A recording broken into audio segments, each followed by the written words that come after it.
ఇప్పుడు నేను చెప్పబోయేది ఒక రియల్ లైఫ్ స్టోరీ. ఇప్పుడు ఆయన, అతని హోల్ ఫ్యామిలీ అందరూ సెలబ్రేట్ చేసుకుంటున్నారు. నా క్లయింట్ ఉండేవారు. ఇస్రో సైంటిస్ట్ ఆయన. ఆయన పేరు మనం అభిషేక్ అని పెడదాం.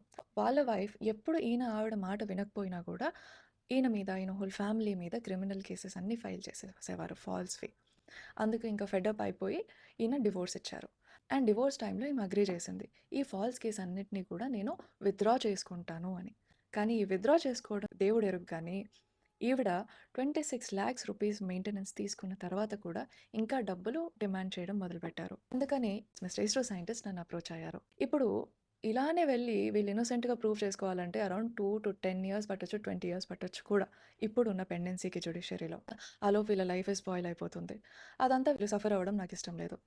అందుకని నేను ఆ కేస్ టేకప్ చేసి హైకోర్టులో క్వాష్ పిటిషన్ ఏసాను. అంటే ఎఫ్ఐఆర్ ఛార్జ్ షీట్‌లో స్టేజ్‌లోనే వీళ్ళ మీద ఉన్న ఛార్జెస్ అన్నీ కొట్టేయమని, క్వాష్ చేయమని.